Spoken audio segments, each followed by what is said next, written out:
राजकुमारी मणिकर्णिका और राजदत्त अभी बातें कर ही रहे थे कि तभी एक अधेड़ उम्र के आदमी ने हरे रंग की पोशाक पहने मैदान में प्रवेश किया। ये व्यक्ति नील का छोटा चाचा और राजदत्त का पिता यजुवेंद्र वायुपुत्र है। उसे देखते ही नील की आंखें घृणा से भर गई। उसे याद था कि कैसे यजुवेंद्र वायुपुत्र ने उसके पिता की मृत्यु में महत्वपूर्ण भूमिका निभाई थी। इस धोखेबाज ने हमेशा एक विनम्र और आज्ञाकारी भाई होने का नाटक किया, लेकिन इसने अपने बड़े भाई को जहर देने की चाल चली। नील के लिए वो एक पाखंडी से ज्यादा कुछ नहीं था। अगर नील को अपनी ताकत पर अधिक भरोसा होता तो वो यजुवेंद्र वायुपुत्र को मारने में इतना संकोच नहीं करता। लेकिन यजुवेंद्र पहले ही अपना मणिपुर चक्र जागृत कर चुका था। ऐसा कहा जाता था कि वो अपने हाथों से एक बाघ को मार सकता है और अपने शक्तिशाली मुक्के से महल की बड़ी दीवारों को भी तोड़ सकता है। इस वजह से नील को भरोसा नहीं था कि वो यजुवेंद्र की हत्या इतनी आसानी से कर पाएगा। यजुवेंद्र वायुपुत्र ऊंचे मंच पर खड़ा हुआ, फिर एक गहरी सांस लेकर बोला, आज हमारे पास एक अच्छी खबर है। मेरे भतीजे सुंदर नगर के युवराज देवदत्त को सप्तसिंधु आश्रम में शिष्य के रूप में स्वीकार कर लिया गया है। अब वो उनका आंतरिक शिष्य बन गया है। यजुवेंद्र वायुपुत्र की आवाज धीमी थी, लेकिन इसके बावजूद हर कोई उसे स्पष्ट रूप से सुन सकता था। चूंकि वो पहले ही अपना मणिपुर चक्र जागृत कर चुका था, इसलिए उसके सभी आंतरिक अंग किसी आम व्यक्ति की भी तुलना में कई गुना ज्यादा मजबूत हो चुके थे। इसलिए भले ही वो धीरे बोल रहा था, फिर भी उसकी आवाज काफी तेज थी। घोषणा सुनकर वहां मौजूद सभी शिष्यों के चेहरों पर ईर्ष्या झलकने लगी। देवदत्त को सप्तसिंधु आश्रम में आंतरिक शिष्य के रूप में स्वीकार कर लिया जाना सभी के लिए ये एक हैरान कर देने वाली बात थी। सप्तसिंधु आश्रम के शिष्य कई स्तरों में बंटे हुए थे। कई लोग जो सप्तसिंधु आश्रम में शामिल होना चाहते थे, उन सभी को कई कठिन परीक्षणों का सामना करना पड़ता है। इसके बाद भी वो सिर्फ एक बाहरी शिष्य ही बन पाते हैं। इन शिष्यों को सर्वोत्तम संसाधन और सुविधाएं नहीं मिलती। वहीं एक आंतरिक शिष्य बनने के लिए शिष्य में असाधारण क्षमता होनी चाहिए। फिर ये कैसे संभव हुआ कि देवदत्त, जो कि उतना प्रतिभाशाली भी नहीं था, सीधे आश्रम का आंतरिक शिष्य बन गया? ये बात वहां उपस्थित सभी लोगों की समझ से परे थी। इसलिए ये कोई आश्चर्य की बात नहीं थी कि वहां मौजूद सभी शिष्य ईर्ष्या की आग में जल भुन रहे थे। नील भी यही सोच रहा था कि क्या ऐसा हो सकता है कि देवदत्त द्वारा ली गई स्वर्गीय आशीर्वाद की गोली इतनी प्रभावी और शक्तिशाली थी कि उसकी मदद से देवदत्त सप्तसिंधु आश्रम में एक आंतरिक शिष्य के रूप में प्रवेश लेने में कामयाब हुआ है। चिंतित और व्याकुल नील ने अपनी मुट्ठी भींच ली। उसके चाचाओं ने उसे अभी तक क्यों नहीं मारा था? इसका कारण ये था कि उन्हें लगा कि नील सुंदर नगर के लिए खतरा नहीं है। हालांकि नीलिमा के अंदर असाधारण प्रतिभा थी, वो उनके लिए खतरा बन सकती थी। लेकिन जब तख्ता पलट हुआ था, तब नीलिमा उनके हाथ नहीं आई, क्योंकि वो पहले ही सप्तसिंधु आश्रम में जा चुकी थी। लेकिन अब जब देवदत्त सप्तसिंधु आश्रम में जाने वाला था, तो वहां नीलिमा की उपस्थिति निश्चित रूप से अच्छी नहीं होगी। अपनी बहन के लिए खतरे को महसूस करते हुए नील जानता था कि उसे जितनी जल्दी हो सके सप्तसिंधु आश्रम में जाना ही होगा। तालियों की गड़गड़ाहट के साथ नील अपने विचारों से बाहर आया। यजुवेंद्र अभी भी मंच पर ही था। वो बोला, देवदत्त हमारे राजपरिवार का गौरव है। हालांकि आज हमें उसकी उपलब्धि पर ध्यान केंद्रित नहीं करना चाहिए, क्योंकि आज शिष्य मूल्यांकन दिवस है। इसलिए सभी शिष्यों को डेथ मैच के लिए एक गुलाम को चुनना होगा। अगर आप अपने डेथ मैच में गुलाम के खिलाफ जीत जाते हैं, तो विजेताओं को अगले साल शक्तिवर्धक औषधियों की दोगुनी मात्रा दी जाएगी। इसके अलावा विजेताओं की मासिक छात्रवृत्ति यानी शिष्यों के प्रशिक्षण में लगने वाले धन पर माफी भी दोगुनी हो जाएगी। डेथ मैच के विजेताओं को दिए जाने वाले कई आकर्षक पुरस्कारों के बारे में सुनकर सभी शिष्य आपस में बात करने लगे। उनका उत्साह देखते ही बनता था। वहीं दूसरी तरफ सभी गुलाम बेहद उदास दिख रहे थे, क्योंकि जितने बड़े पुरस्कार होंगे डेथ मैच उतना ही उनके लिए चुनौतीपूर्ण होगा। पुरस्कार के लालच के कारण सुंदर नगर के सभी शिष्य और भी निर्मम हो जाएंगे। वैसे तो गुलामों के बचने की संभावना बहुत कम होती थी, लेकिन अब वो मौका और भी कम होता दिखाई पड़ रहा था। यजुवेंद्र वायुपुत्र अपना भाषण समाप्त करने के बाद अपनी ऊंची कुर्सी की ओर चला गया। वहीं बालकांत मंच के एक कोने में खड़ा था और सभी गुलामों को बड़े ही ध्यान से देख रहा था, लेकिन जब उसकी नजर नील पर गई तो उसके चेहरे पर एक चालाकी भरी तिरछी मुस्कान आ गई। उसने मन ही मन कहा, लड़के, तुम आज मारे जाओगे। इसके बाद बालकांत ने मंच पर आकर घोषणा की, अब सभी शिष्य अपने कैदी सहायक का चयन करना शुरू कर सकते हैं। डेथ मैच के लिए सबसे पहले प्रतियोगी होंगे राजदत्त वायुपुत्र, जो हमारे माननीय प्रधानमंत्री जी के सबसे बड़े बेटे हैं। तालियों की गड़गड़ाहट से पूरा क्षेत्र गूंज उठा। राजदत्त ने राजकुमारी मणिकर्णिका की तरफ मुस्कुराते हुए देखा और कहा, राजकुमारी, अब मुझे चुनौती के लिए जाना होगा।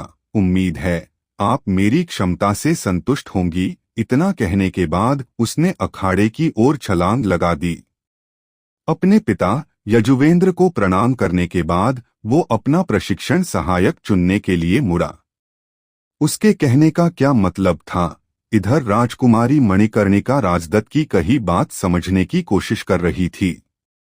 जवाब में वृकोदर ने मुस्कुराते हुए राजकुमारी से कहा, शायद उसे लगता है कि आप उसकी वीरता पर मोहित हो जाएंगी और उससे विवाह करने को राजी हो जाएंगी।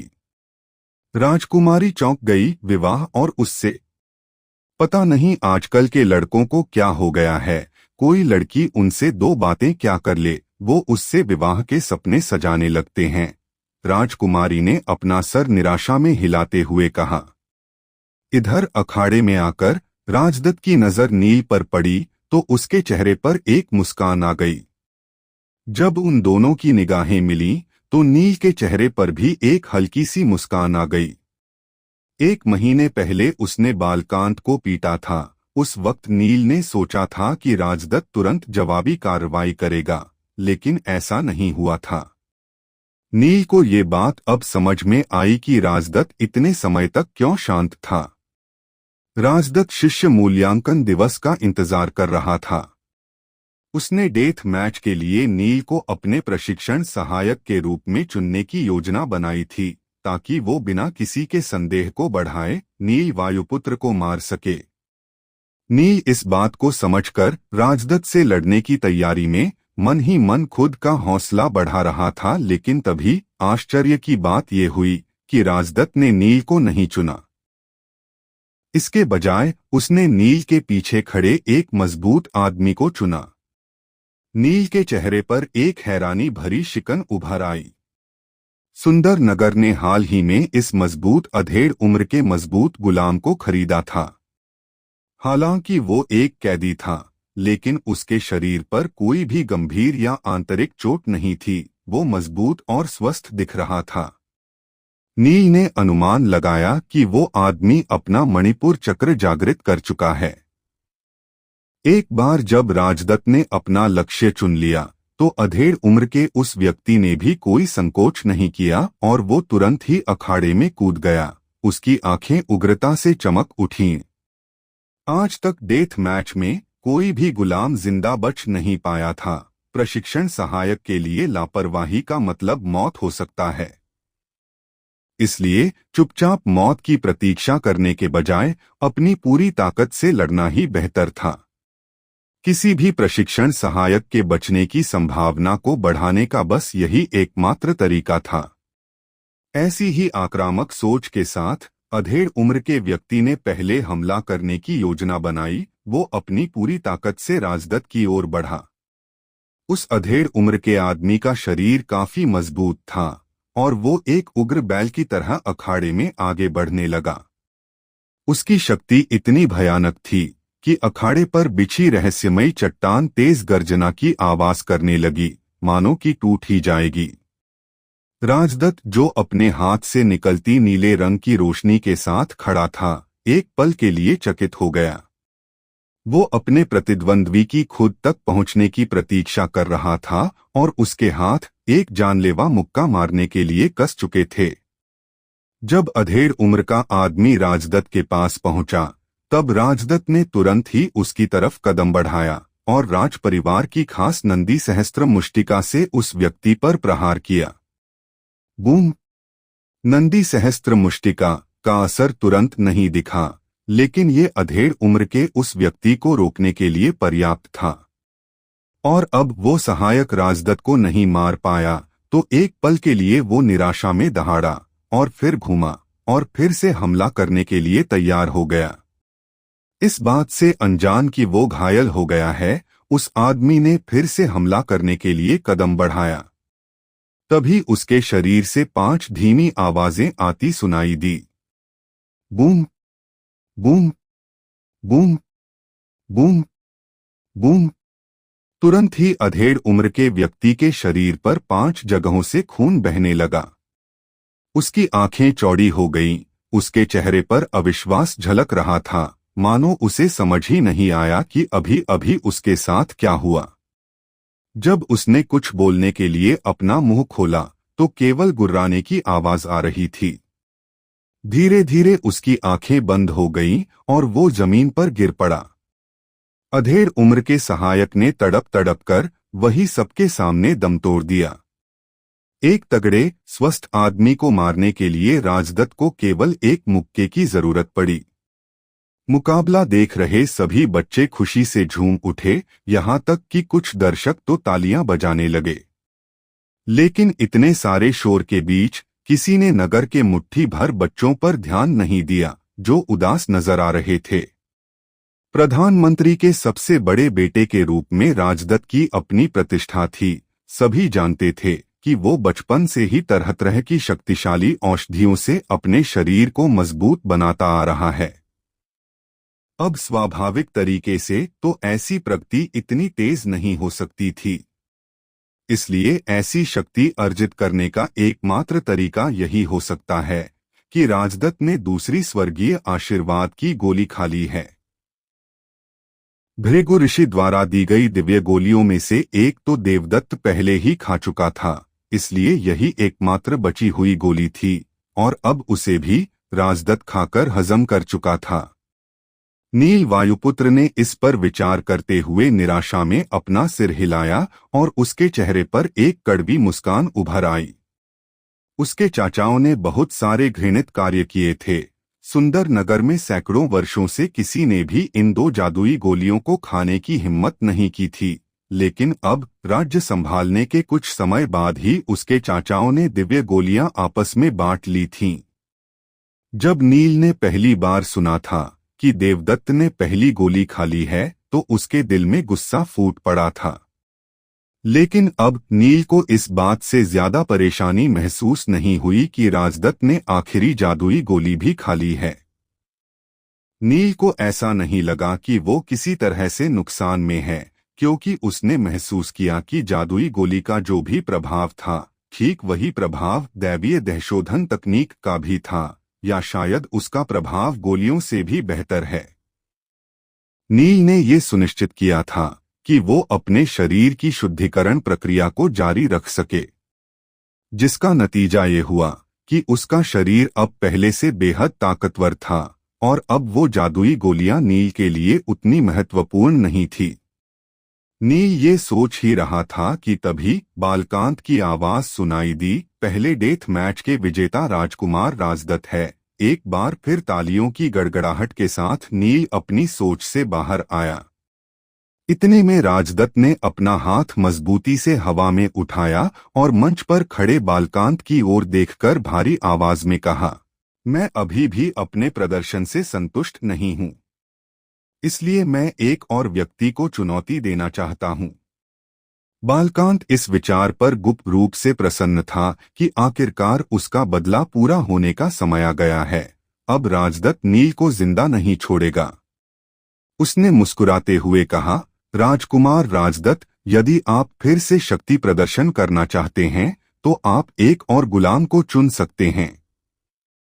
राजदत्त ने गुलामों की ओर देखा। उसने ज्यादा सोच विचार किए बिना ही दासों की ओर इशारा करना शुरू किया। जैसे ही राजदत्त किसी गुलाम की ओर इशारा करता, उस व्यक्ति का चेहरा पीला पड़ जाता। वो सभी राजदत्त की ताकत देख चुके थे। गुलामों को भी पता था कि अगर राजदत्त ने उन्हें चुन लिया तो उनके पास मौत से बचने का कोई रास्ता नहीं रहेगा। राजदत्त की उंगलियां किसी मौत की तलवार की तरह थीं। जो व्यक्ति उसके द्वारा चुना जाएगा, उसे नर्क के राजा के दर्शन करने का सौभाग्य प्राप्त होगा। अंत में राजदत्त की निगाहें नील पर जा टिकी। उसने अपनी उंगली वहीं रोक ली और हंसा, तुम बाहर आ जाओ।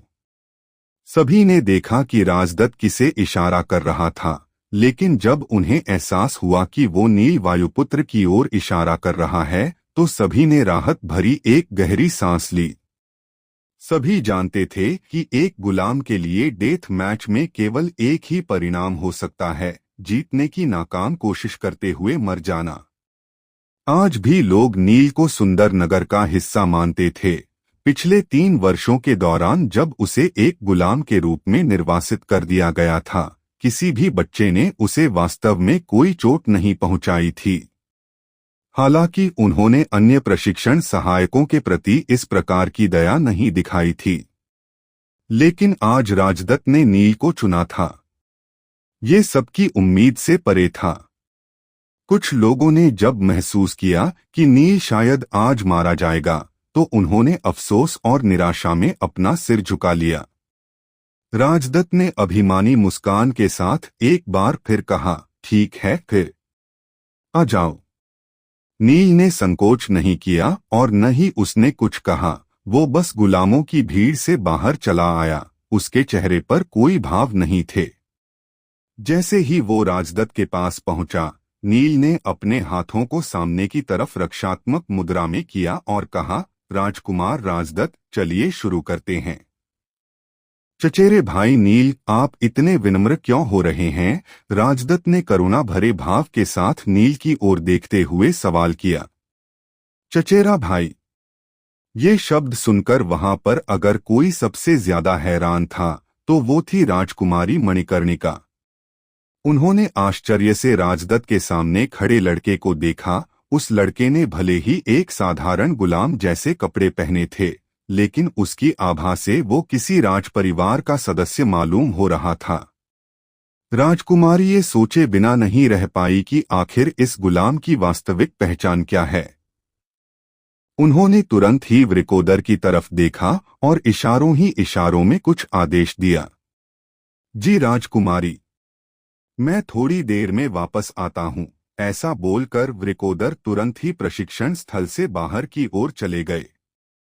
उनके जाने के बाद राजकुमारी ने एक आह भरी और फिर से अपना ध्यान अखाड़े की तरफ लगाया। इधर अखाड़े में खड़ा नील भी हैरान था। उसने लंबे समय से किसी को उसे चचेरा भाई कहते नहीं सुना था। उसने याद किया कि जब राजदत्त छोटा था तो वो राजभवन के चारों ओर नील का पीछा करता था और उसे चचेरा भाई या बड़े भाई कहकर बुलाता था। अगर कोई कभी राजदत्त को परेशान करता तो वो किसी और के पास न जाकर सिर्फ नील की ही मदद लेता था। राजदत्त ने जब नील को चचेरा भाई कहकर पुकारा तो नील खुद को अपने बचपन के उस समय में वापस जाने से नहीं रोक सका, जो मीठी यादों से भरा था। वो कितना सुंदर समय था। उसने कभी सपने में भी नहीं सोचा था कि जब वो बड़ा होगा तो सुंदर नगर में पारिवारिक झगड़े छिड़ जाएंगे और उसके पिता और उसके चाचा अलग हो जाएंगे। ये पिछले 3 साल वास्तव में उसके लिए बेहद दुखद थे। नील ने सिर हिलाया और फिर उसके चेहरे का भाव बदल गया। वो करुणा भरे स्वर में बोला, चचेरे भाई राजदत्त, चलो शुरू करें। राजदत्त के भाव भी बदल गए। एक कुटिल मुस्कान के साथ वो बोला, मैंने सुना था कि तुमने एक दास के रूप में अपनी पहचान को स्वीकार नहीं किया है। मुझे तो इस बात पर भरोसा ही नहीं हुआ। लेकिन अब जब तुम मुझे चचेरा भाई कहकर पुकार रहे हो तो ऐसा लगता है कि वो सारी अफवाहें सच हैं। बस यही जांचने के लिए मैंने तुम्हें चचेरा भाई कहकर पुकारा था। क्या तुम्हें वास्तव में लगता है कि तुम्हारे पास अब भी वही विशेषाधिकार हैं? हाँ हाँ हाँ, मैं आज इसे समाप्त करने जा रहा हूं। तुम आज मेरे हाथों मारे जाओगे, राजदत्त ने नील का उपहास करते हुए कहा और अचानक एक आक्रामक भाव प्रकट किया।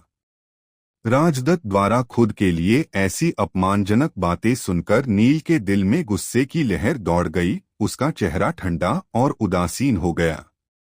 उसके हृदय में जो पारिवारिक स्नेह के भाव अभी अभी उठ आए थे, वो सब अचानक ही समाप्त हो गए। राजदत्त ने अपने पूरे शरीर को नीली रोशनी से ढक लिया, मानो वो रोशनी एक सुरक्षा कवच का काम कर रही हो, और फिर अपनी सारी शक्ति को अपनी मुट्ठी में इकट्ठा करते हुए 2 कदम धीरे से आगे बढ़ाने के बाद वो नील पर हमला करने के लिए दौड़ पड़ा। बूम! राजदत्त ने पूरी शक्ति के साथ नील की छाती पर प्रहार किया। वो हमला इतना मजबूत था कि नील का शरीर असंतुलित हो गया। वो खुद को स्थिर करने के लिए कुछ कदम पीछे चला गया। ये स्पष्ट था कि स्वर्गीय आशीर्वाद की गोली के प्रयोग के बाद राजदत्त ने अपना स्वाधिष्ठान चक्र जागृत कर लिया था। पिछले कुछ दिनों में नील अपनी साधना में प्रगति की तेजी से निराश हो गया था।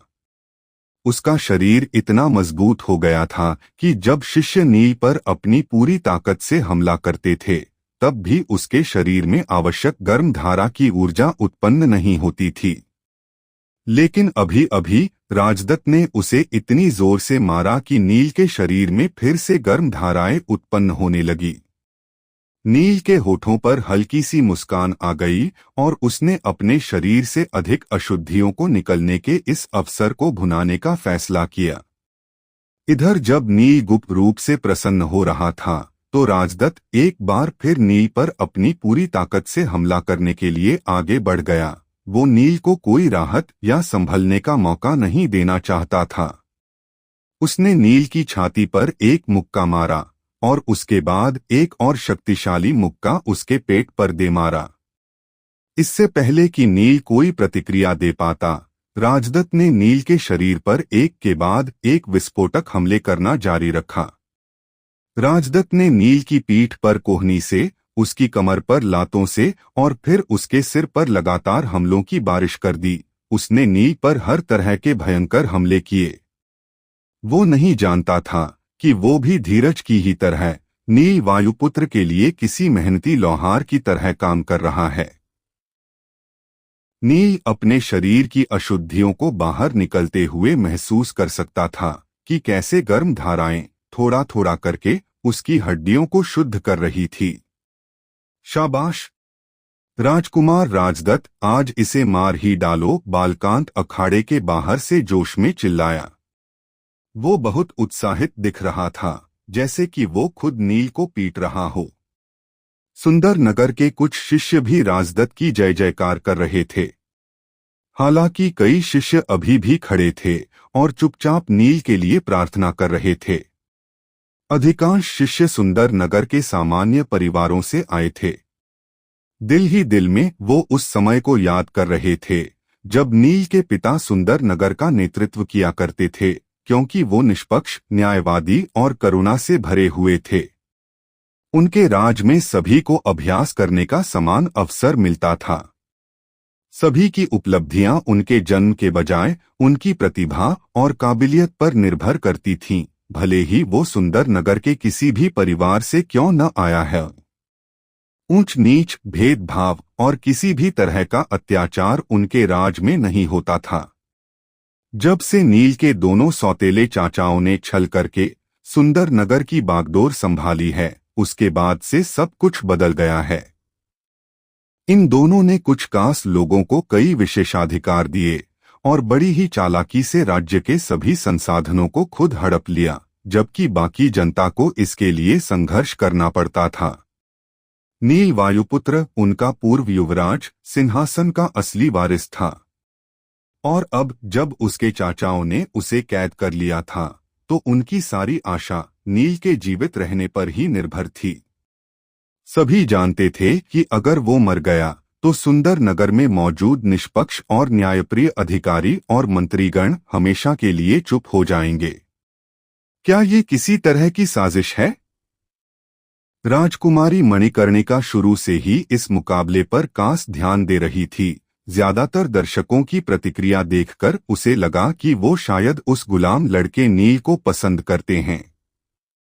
क्या ऐसा हो सकता है कि नील सुंदर नगर के पुराने महाराज का बेटा हो, जिसे किसी साजिश के तहत जान से मारने की कोशिश की जा रही है?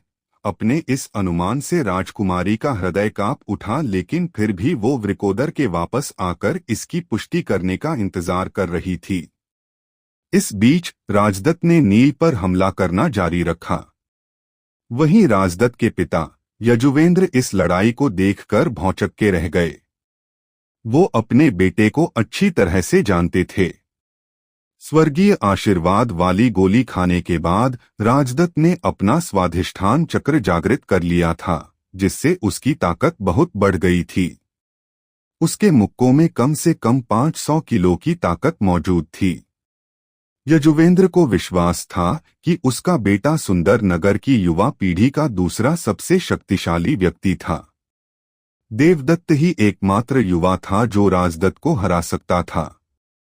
यजुवेंद्र ने राजदत्त को नील पर दर्जनों मुक्के मारते हुए देखा। उसके हमले भयंकर और मजबूत थे और पूरी शक्ति से मारे गए थे, जबकि नील, जो शुरू से ही सिर्फ मार खाए जा रहा था, वो अभी तक गंभीर रूप से घायल नहीं हुआ था। नील अभी तक मरा क्यों नहीं? यजुवेंद्र खुद में ही बड़बड़ाया। वो ये देखकर हैरान था कि नील इतने भयंकर हमलों को झेलने के बाद भी बार बार खड़ा कैसे हो जा रहा था। क्या इसका मतलब यह था कि नील ने अपने शरीर को मजबूत बनाने की कोई विशेष तकनीक सीखी थी, या नील के पिता यानी उनके सौतेले भाई ने शरीर को मजबूत करने का कोई तरीका खोजा था, जिसे परिवार के बाकी लोगों से तो गुप्त रखा गया, लेकिन मरने से पहले उन्होंने वो नील को सिखा दिया। इस तथ्य को ध्यान में रखते हुए कि किस तरह नील को प्रशिक्षण स्थल पर 3 सालों तक अंधाधुंध पीटा गया था, लेकिन फिर भी वो अभी भी जीवित था। ये स्पष्ट था कि नील कुछ तो ऐसा जानता था जो दूसरों को नहीं पता था। जब यजुवेंद्र को लगा कि उसने नील का रहस्य खोज लिया है, तो उसकी आंखें चमक उठीं। इस समय अखाड़े में ये देखकर कि इतने खतरनाक हमलों के बावजूद वो नील को घायल नहीं कर पा रहा था, राजदत्त अधीर हो गया। जैसे जैसे उसका गुस्सा बढ़ता जा रहा था, उसके मुक्के लगातार और भी खतरनाक होते जा रहे थे और उसने नील के शरीर पर हर तरह के जानलेवा हमले करने की कोशिश की। नंदी सहस्त्र मुष्टिका। Band band band band band band. Neel के शरीर से 6 विस्फोटों की आवाज सुनाई दी। राजदत्त ने सोचा था कि नंदी सहस्त्र मुष्टिका की विनाशकारी शक्ति नील को हरा देगी, लेकिन उसके आश्चर्य का कोई ठिकाना नहीं रहा जब उसने देखा कि नील अभी भी उसके सामने खड़ा है, दृढ़ और अपराजित। इससे राजदत्त को बहुत बेचैनी महसूस हुई। ये लड़का बड़ा अजीब है। इसका शरीर इतने भयंकर हमलों का सामना कैसे कर सकता है? नील वायुपुत्र की तिरछी मुस्कान को देखकर राजदत्त और अधिक भड़क गया। वह स्वाधिष्ठान चक्र पर पहुंच गया था और वो नील से कहीं अधिक शक्तिशाली था। उसे तो आसानी से नील को सिर्फ एक ही मुक्के में गिरा देना चाहिए था, लेकिन फिर वो असफल क्यों हो रहा है? नील क्यों मुस्कुरा रहा है? क्या वो मेरी अक्षमता का मजाक उड़ा रहा है? इस तरह के विचारों ने राजदत्त की तिलमिलाहट को आक्रोश में बदल दिया। उसकी आंखें क्रोध से चमक उठीं। पूरी शक्ति लगाकर मारने पर भी नील वायुपुत्र को मानो कुछ भी नहीं हो रहा था। राजदत्त ने जितना अधिक इसके बारे में सोचा, उतना ही उसे एहसास हुआ कि नील से निपटने के लिए उसे अपने गुप्त हथियार का उपयोग करना ही पड़ेगा। राजदत्त ने अपनी जेब से एक छोटी सी डिबिया निकाली। उस पर चमकीले लाल रंग के कई प्रतीक बने हुए थे, जिन्हें सावधानी पूर्वक तराशा गया था। उसने डिब्बी के सामने वाले हिस्से को नील की तरफ किया और जल्दी से डिब्बी को खोल दिया और दहाड़ते हुए बोला, भाड़ में जाओ। जब राजदत्त ने वो छोटी डिबिया निकाली तो नील चौंक गया। सुंदर नगर का पूर्व युवराज होने की वजह से वो जानता था कि डिब्बी के अंदर विद्युत वाहिनी फरसा है, जो राज परिवार के सबसे अच्छे हथियारों में से एक है। ये एक गुप्त अस्त्र है जिसे एक ताबीज के अंदर रखा जाता है। इसके अंदर शक्तिशाली बिजली की शक्ति मौजूद होती है जो दुश्मन पर हमला करके उसे तुरंत मार सकती है। लेकिन इस शक्ति को सिर्फ एक बार ही इस्तेमाल किया जा सकता है। ये निश्चित रूप से बहुत महंगा हथियार था जिसे व्यक्तिगत रक्षा के लिए राज परिवार की युवा पीढ़ी को दिया जाता था। राजदत्त इतना क्रूर और शातिर है कि हताश होने पर वो मुझ पर इतनी आक्रामक और विनाशक शक्ति से हमला करना चाहता है, ये सोचकर नील को हैरत हुई। भले ही उसका शरीर काफी मजबूत था, लेकिन फिर भी वो विद्युत वाहिनी फरसे के हमले से बच नहीं पाएगा। नील अभी ये सोच ही रहा था कि तभी पूरे इलाके में गूंजती एक तीव्र गर्जना के साथ बिजली से बना एक फरसा उस डिब्बी से बाहर आता दिखाई दिया और सीधे नील की तरफ बढ़ चला। अपनी ओर आते हमले को देखकर नील बचने के लिए तुरंत नीचे की तरफ झुका और फिर जमीन पर लुढ़क गया। विद्युत वाहिनी फरसे से निकली बिजली एक कर्कश ध्वनि के साथ चमकी और नील के सिर को छूती हुई निकल गई, जिससे उसके बालों की कुछ लटें जलकर राख हो गईं। तभी नील के पीछे अखाड़े के बाहर खड़े एक गुलाम की दर्दनाक चीख सुनाई पड़ी। विद्युत वाहिनी फरसा सीधा उसके शरीर से टकरा गया था, जिसकी वजह से देखते ही देखते उसके शरीर में भयंकर आग फैल गई और वो गुलाम तुरंत राख में बदल गया। गुलाम की हालत देखकर सभी के होश उड़ गए।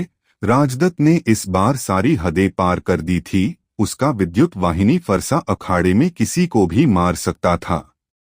जरा सोचिए क्या होता अगर इस हमले में एक गुलाम के बजाय किसी शिष्य या दर्शक की जान चली जाती। राजदत्त ने किसी भी नगरवासी के जीवन को कभी भी गंभीरता से नहीं लिया था। इस नज़ारे को देख रही राजकुमारी मणिकर्णिका की आंखें हैरानी से बड़ी हो गई और वो बोली, विद्युत वाहिनी फरसा? राजदत्त इतना क्रूर कैसे हो सकता है? नील वायुपुत्र जमीन से उठा। उसका चेहरा गुस्से की वजह से किसी ज्वालामुखी की तरह लाल दिख रहा था। उसने अपनी मुट्ठी भींच ली और चिल्लाते हुए कहा, तुम मुझे इतनी देर से मार रहे हो, लेकिन अब मैं तुम्हें और खेलने का मौका नहीं दूंगा। अब मेरी बारी है ना? नहीं। अखाड़े में अचानक हुए परिवर्तन को देखकर यजुवेंद्र वायुपुत्र चिल्लाया और ऊंचे मंच से नीचे कूद गया। उसने नील के शरीर की विशेषताओं का थोड़ा बहुत अंदाजा लगा लिया था। ये निश्चित रूप से एक साजिश थी जिसकी वजह से नील इतने लंबे समय तक जीवित रहने में कामयाब रहा था। दुर्भाग्य से यजुवेंद्र के तेजी से बढ़ने के बावजूद उसे अखाड़े में जाने के लिए लंबी दूरी तय करनी पड़ी। यजुवेंद्र को वहां पहुंचने में लगने वाला समय नील के राजदत्त तक पहुंचने और उस पर हमला करने के लिए काफी था। नंदी सहस्त्र मुष्टिका। इससे पहले कि राजदत्त जो हुआ उससे उभर पाता, नील वायुपुत्र ने उसे एक जोरदार मुक्का मारा। वो मुक्का राजदत्त के पेट के निचले हिस्से में जा लगा। तुरंत ही राजदत्त के शरीर में से 7 विस्फोटों की दबी हुई आवाजें सुनाई दी। Bang bang bang bang bang bang bang. उन दबी हुई आवाजों के बाद राजदत्त के शरीर के 7 हिस्सों से खून बहने लगा। इस हमले ने राजदत्त के कई महत्वपूर्ण अंगों को भारी नुकसान पहुंचाया था। इन चोटों से राजदत्त का जीवन तो खतरे में नहीं पड़ेगा, लेकिन वो जीवन में दोबारा कभी साधना नहीं कर पाएगा। बस एक मुक्का। सुंदर नगर का अहंकारी राजकुमार केवल एक की वार में हार गया था। मैदान में सन्नाटा पसर गया। किसने सोचा होगा कि जिस गुलाम को सभी ने पिछले 3 वर्षों से बेरहम तरीके से पीटा था, उसके पास इतनी ज्यादा ताकत होगी। कुछ शिष्य जिन्होंने गुलाम के रूप में नील को काफी परेशान किया था, उनकी पीठ पर ठंडे पसीने की बूंदें उभर आई। उन्होंने सोचा कि नील बेहद कमजोर है, इसलिए सभी शिष्यों ने उसे खूब पीटा और परेशान किया था। उन्हें इस बात की बिल्कुल भी उम्मीद नहीं थी कि नील इतने समय से अपनी असली ताकत छुपा रहा था। दर्शकों और शिष्यों के बीच फुसफुसाहट होने लगी थी। उसने राजकुमार राजदत्त को केवल एक मुक्के में ढेर कर दिया। अगर वो मुझ पर हमला करता है तो मेरा क्या होगा? उनमें से कई शिष्यों के मन में ऐसे ही विचार चल रहे थे। इधर पूरे मुकाबले को ध्यान से देख रही राजकुमारी मणिकर्णिका भी हैरान थी। उन्हें भी उम्मीद नहीं थी कि नील अभी तक अपनी ताकत छुपा रहा था। अगर राजदत्त उस पर वो जानलेवा हमला नहीं करता तो शायद नील अभी तक चुपचाप मार खा रहा होता। साथ ही वो राजदत्त की क्रूरता देखकर भी हैरान थी। जहां मुकाबला शुरू होने से पहले तक वो उसे एक अच्छा इंसान समझ रही थी, वहीं अब वो उसकी नजरों में क्रूर और किसी की परवाह न करने वाला निर्दयी इंसान बन गया था। वहीं अखाड़े में जमीन पर गिरे हुए राजदत्त के चेहरे के भाव भी अविश्वास में बदल गए थे। पहले उसने सोचा था कि नील किसी 3 साल के बच्चे की तरह है, जो बस चुपचाप मार खा सकता है। राजदत्त ने मान लिया था कि उसे हराना बहुत ही आसान होगा। फिर वो इतना गलत कैसे हो सकता था? उसने दिव्य आशीर्वाद वाली गोली भी खाई थी, जिसकी वजह से उसकी साधना की गति नील की तुलना में कई गुना तेज थी। राजदत्त को अपने पैरों में कमजोरी महसूस हुई और वो चाह कर भी जमीन से उठ नहीं पा रहा था।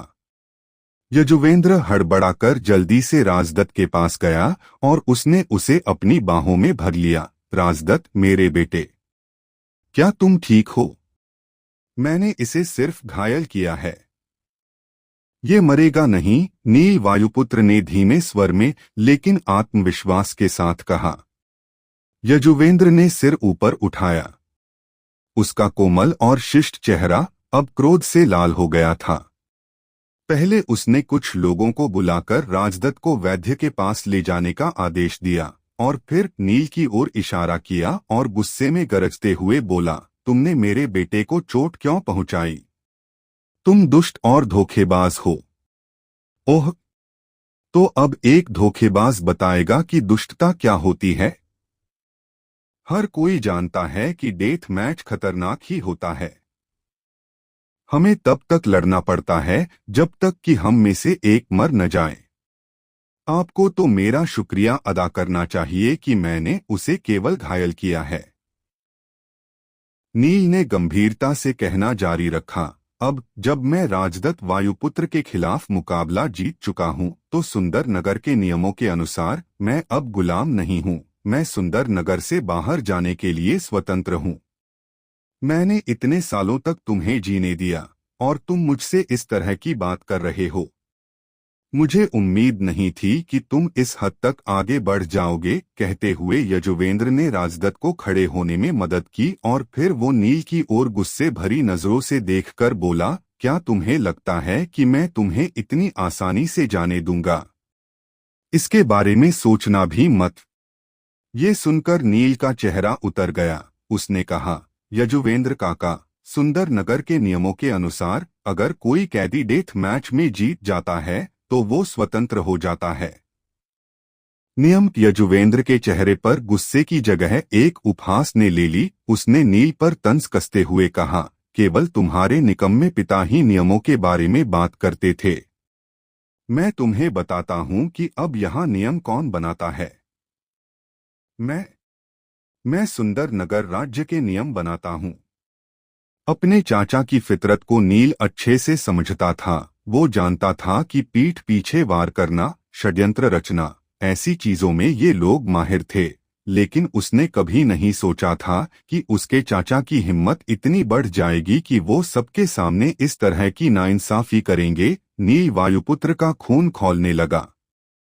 यजुवेंद्र ने नील के पिता के साथ जो किया था उसके लिए वो अपने सामने खड़े अपने सौतेले चाचा को मार देना चाहता था, लेकिन उसने खुद पर काबू रखकर सही समय का इंतजार करना बेहतर समझा। क्योंकि वो जानता था कि फिलहाल उसकी शक्ति अपने पिता की मृत्यु का बदला लेने के लिए पर्याप्त नहीं थी। इस लक्ष्य को हासिल करने के लिए नील को सुंदर नगर को छोड़कर जाने की जरूरत थी और उसके लिए उसे मजबूत होने के लिए अभ्यास और पर्याप्त समय की जरूरत थी। नील ने शिष्य मूल्यांकन दिवस से उम्मीदें लगा रखी थीं। उसने सोचा था कि वो डेथ मैच में जीत जाएगा और वो अपनी आज़ादी दोबारा हासिल कर लेगा। उसके दिमाग में ये कभी नहीं आया था कि यजुवेंद्र वायुपुत्र इस महत्वपूर्ण समय में उसे धोखा दे देंगे। उसने इतने लंबे समय तक अपने साथ हो रहे अन्याय को सहन किया था और अब अंततः जब वो फिर से आजाद होने वाला था, तब उसके चाचा के क्रूर शब्दों ने नील की सभी आशाओं को मिट्टी में मिलाकर रख दिया था। उसने पिछले 3 वर्षों में झेले सभी कष्टों के बारे में सोचा। मैं भी कितना भोला हूँ। मुझे यकीन नहीं होता कि मैंने तुम जैसे नीच व्यक्ति से ये उम्मीद कैसे कर ली कि तुम नियमों का पालन करोगे। मैं तो ये भूल ही गया था कि तुमने तो अपने पिता समान बड़े भाई को ही मार डाला, उनके राज्य को भी छीन लिया और हमारे पुरखों की धरोहर को अवैध रूप से अपने बेटे और भतीजे में बांट दिया। तुम तो इंसान कहलाने के भी लायक नहीं हो। तुम नीच हो। चाचा यजुवेंद्र, याद रखना, एक दिन मैं अपने हाथों से तुम्हारा सिर काट कर अपने पिता की मौत का बदला लूंगा। गुस्से भरे स्वर में नील वायुपुत्र ने मानो एक भविष्यवाणी कर दी। इस पर वहां मौजूद राज परिवार के सदस्यों में से एक अपने स्थान से उठा और नील को डांटते हुए बोला, नील, क्या आप अपने बड़ों के साथ इस तरह से बात करते हैं? आपके शिष्टाचार और आपकी अपनी जुबान पर नियंत्रण रखो। नील दहाड़ते हुए उसकी बात काटते हुए बोला, जब मेरे पिता श्री को मारा गया तब आप क्या कर रहे थे? पूरे सुंदर नगर के लिए मेरे पिता श्री ने क्या कुछ नहीं किया? आप इतने एहसान फरामोश कैसे हो सकते हैं? अब ये मत कहना कि तुम लोगों को सच्चाई नहीं पता थी, या फिर कहीं ऐसा तो नहीं कि तुम सब भी उनकी हत्या में शामिल थे। नील ने तीखे स्वर में चिल्लाते हुए कहा। उसके दिल में गुस्से की चिंगारी 3 सालों तक दबी रही और धीरे धीरे गहरी नफरत में बदल गई। जब उसने चारों ओर देखा तो उसकी आंखें गहरे तिरस्कार से भरी थीं। जैसे ही उसकी नजरें वहां बैठे लोगों से मिली तो वे या तो अपना सिर घुमा लेते या उसकी टकटकी से बचने के लिए नीचे देखने लगते। यजुवेंद्र अब इस बारे में बात नहीं करना चाहता था, इसलिए उसने कहा, बकवास बंद करो लड़के। चलो मुद्दे पर आते हैं। मुझे बताओ कि तुमने कौन सी देह शोधन तकनीक सीखी है, और मैं वादा करता हूं कि तुम्हें दर्द रहित मौत मिलेगी। मेरा प्रस्ताव तुम्हें कैसा लगा? उसने पहले अपने शब्दों से नील को डराना चाहा और फिर अगले ही पल उसकी बाहों से नीले रंग की रोशनी निकलने लगी। आपको मेरी देह शोधन तकनीक के बारे में जानना है? हाँ, सपने देखो। ऐसा कहकर नील वहां से बाहर निकलने के लिए तेजी से मुख्य द्वार की तरफ जाने लगा। ऐसा लग रहा था कि उसके पास वहां से बाहर निकलने के लिए संघर्ष करना ही एकमात्र विकल्प होगा, वरना वो यहां से कभी बाहर नहीं निकल पाएगा। उसे बाहर की ओर जाते देख यजुवेंद्र ने तुरंत उसका पीछा किया और उसे आगे बढ़ने से रोक लिया। तुम बहुत ढीठ हो लड़के, लेकिन तुम्हारे पास बचने का कोई रास्ता नहीं है। फिर भी मैं तुम्हें अपनी शोधन तकनीक को सौंपने का एक और मौका दूंगा, वरना मैं तुम्हारे टुकड़े टुकड़े कर दूंगा और तुम्हें तब तक जलाऊंगा जब तक कि तुम राख में नहीं बदल जाते। भाड़ में जाओ, नील वायुपुत्र ने उत्तर दिया और यजुवेंद्र को मुक्का मारने के लिए आगे बढ़ गया। लेकिन जैसे ही नील का मुक्का करीब आया, यजुवेंद्र ने तुरंत ही खुद को उस हमले से अलग कर लिया और इससे पहले कि नील संभल पता, यजुवेंद्र ने उसकी पीठ पर एक जोरदार मुक्का जड़ दिया। Boom boom boom boom boom boom boom. Yuzvendra की शक्ति अन्य शिष्यों की तुलना में बहुत ज्यादा थी और जब उसका मुक्का नील के शरीर पर लगा तो उसका असर कई गुना अधिक था। मणिपुर चक्र जागृत कर चुके साधक की शक्ति स्वाधिष्ठान चक्र के साधक की तुलना में 3 गुना अधिक होती है। मुक्का पड़ते ही एक भयानक शक्ति नील के शरीर में प्रवेश कर गई। कुछ पल के भीतर ही दर्द एक परिचित गर्म धारा में बदल गया, लेकिन वो मुक्का बहुत शक्तिशाली था और वो नील की बर्दाश्त करने की सीमा को पार कर गया। नील दर्द से कराह उठा और हमले के प्रभाव के कारण वो जमीन पर जा गिरा। बड़ी मुश्किल के बाद वो दोबारा अपने पैरों पर खड़ा हुआ और उसने अपने मुंह में आए खून को जमीन पर थूक दिया। यह देखते हुए कि इतने शक्तिशाली हमले के बावजूद नील अपने पैरों पर खड़ा होने में सक्षम था, यजुवेंद्र का दिल खुशी से उछल पड़ा। अद्भुत! तुम्हारी देह शोधन तकनीक सच में अद्भुत है। अगर तुम मुझे वो तकनीक दे दो तो मैं तुम्हें जीवित रहने का मौका दे सकता हूं।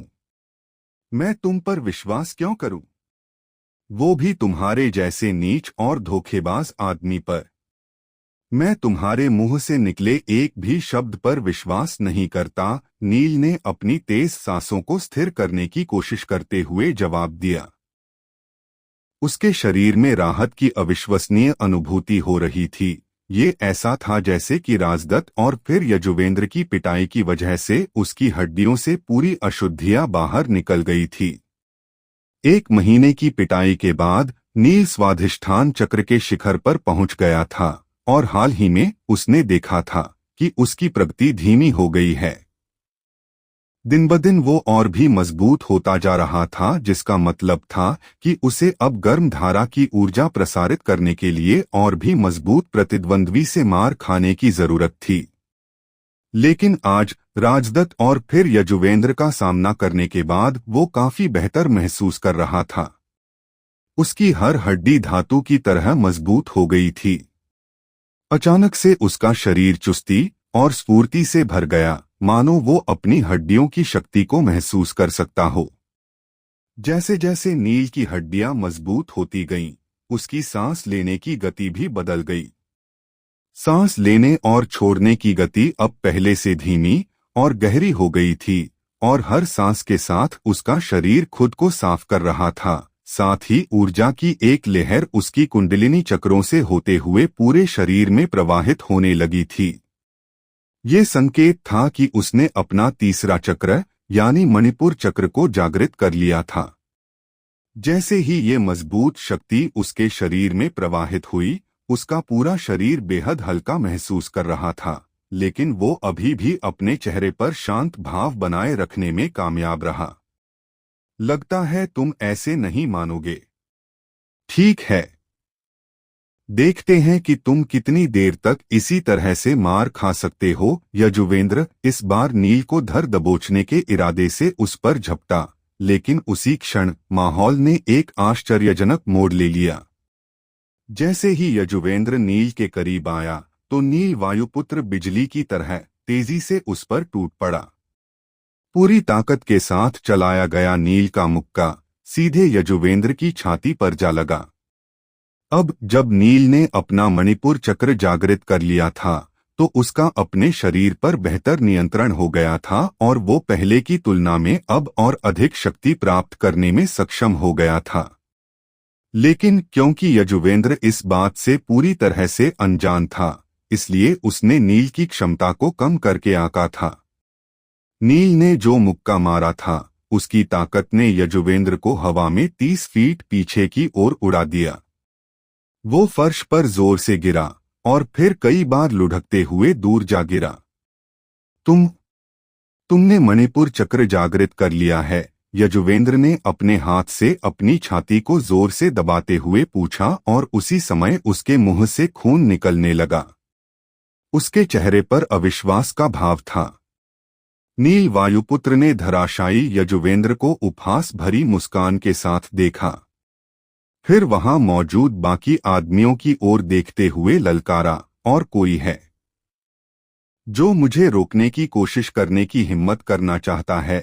कहते हुए वो सीधा खड़ा हो गया। नील ने अब अपनी शक्ति छुपाने की कोशिश नहीं की और अपने मणिपुर चक्र की आभा को शान से फैलने दिया। पूरे प्रशिक्षण स्थल में सन्नाटा पसर गया।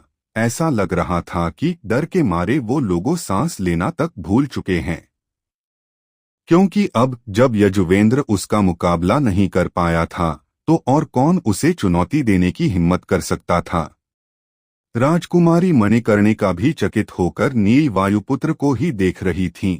अभी थोड़ी देर पहले ही वृकोदर उनके पास वापस आए थे और उन्होंने जो सूचना दी थी उसे सुनकर वो हैरान रह गई थीं।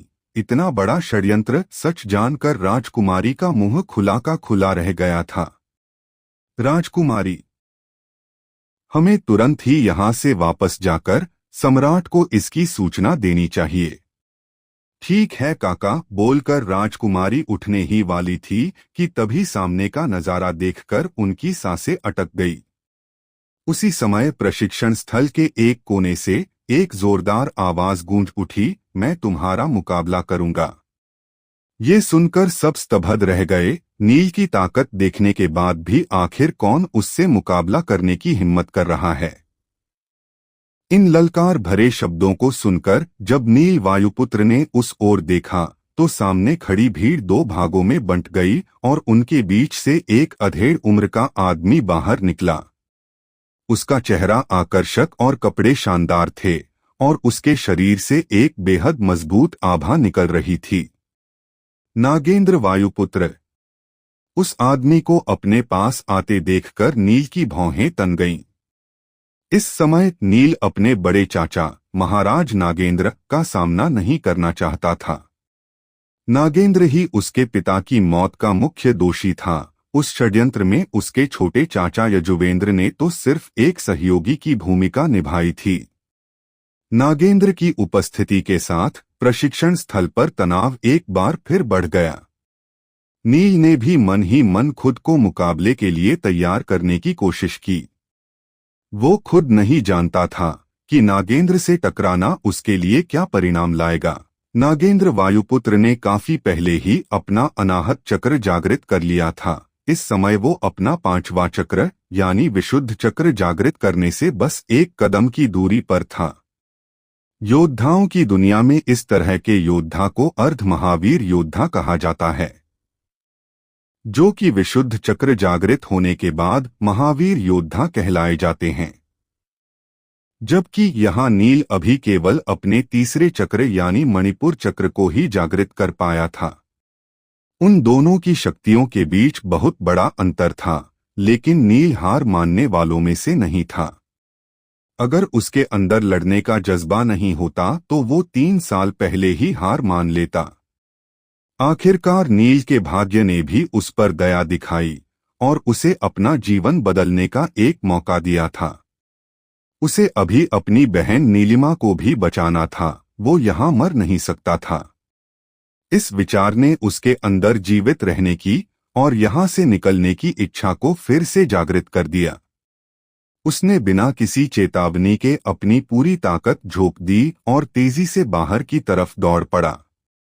लेकिन इससे पहले कि वो 20 गज भी आगे बढ़ पाता, नीली रोशनी में ढकी एक तलवार उसके सामने से निकली और जमीन की गहराई में धंस गई, जिससे उसके रास्ते में रुकावट आ गई। तलवार से बचने के लिए नील ने दूसरी तरफ घूमते हुए अपनी दिशा बदल दी, लेकिन जैसे ही उसने ऐसा किया, उसे अपने सामने एक और तलवार दिखाई दी। देखते ही देखते एक के बाद एक कई तलवारें जमीन में धंस गई, जिससे बाहर जाने का रास्ता पूरी तरह से बंद हो गया और उसे पीछे हटने के लिए मजबूर होना पड़ा। नील के चेहरे पर गंभीरता छा गई और उसे पीछे हटने के लिए मजबूर होना पड़ा। जब कोई व्यक्ति महावीर योद्धा के स्तर पर पहुंच जाता है तो वो अपनी आध्यात्मिक ऊर्जा का भी उपयोग कर सकता है। क्योंकि नागेंद्र अभी केवल अर्ध महावीर योद्धा ही बन पाया था, इसलिए वो अपनी आध्यात्मिक शक्ति को अच्छी तरह से नियंत्रित नहीं कर सकता था। लेकिन फिर भी उसने जितनी भी आध्यात्मिक शक्ति को नियंत्रित किया था, वो नील से लड़ने के लिए काफी थी।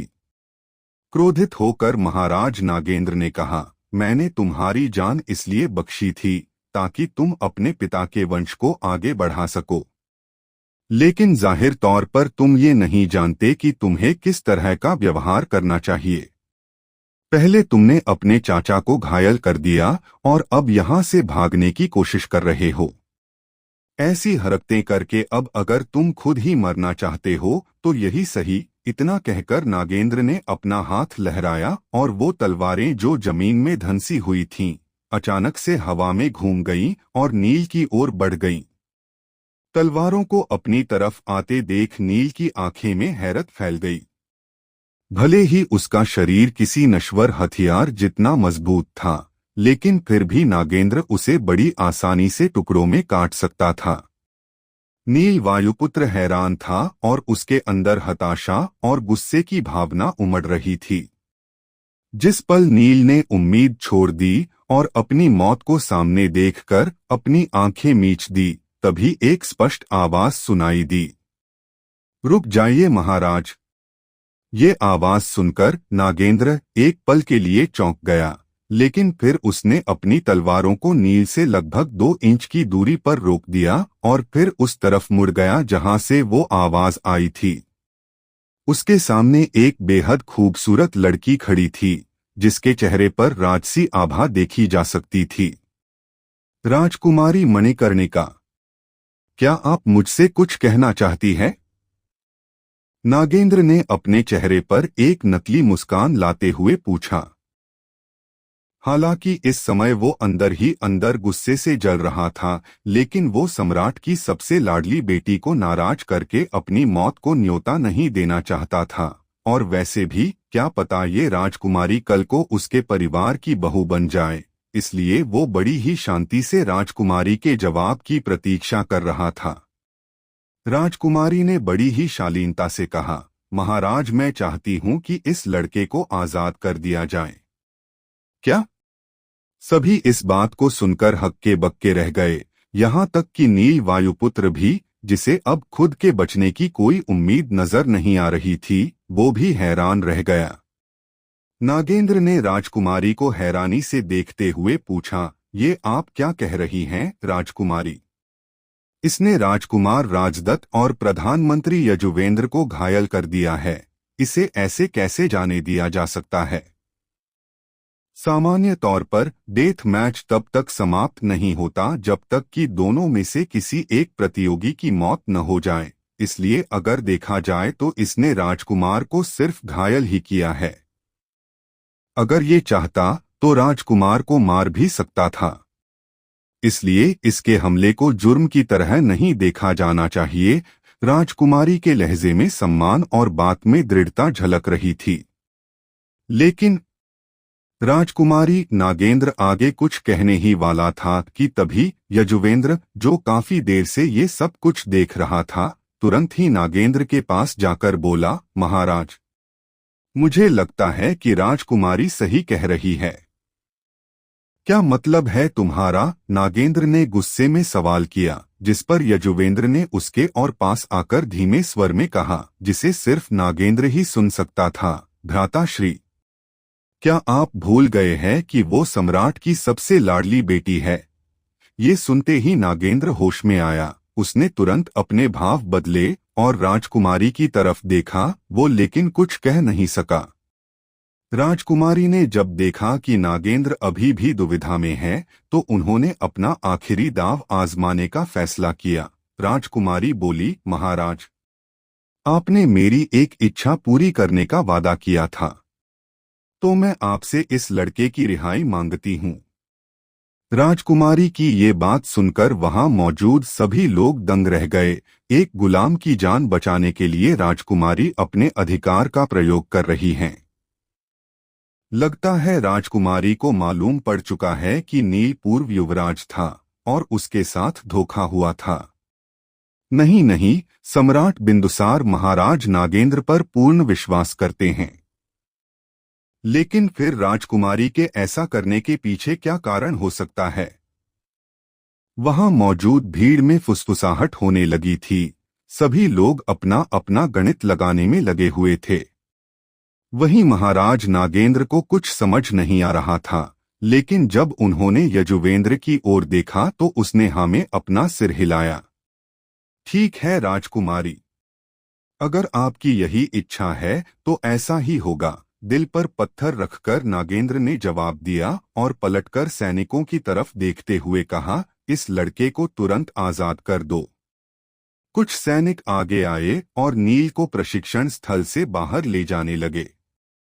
भीड़ को कुछ समझ में नहीं आ रहा था कि वहां क्या हो रहा है, लेकिन वहां ऐसे भी कई लोग मौजूद थे जो नील वायुपुत्र की आजादी से बेहद खुश थे। उनमें से ज्यादातर नील के पिता के वफादार और शुभचिंतक थे, जो चाहते थे कि नील सुरक्षित रहे ताकि समय आने पर वो सुंदर नगर को इन दरिंदों के चंगुल से आजाद करा सके।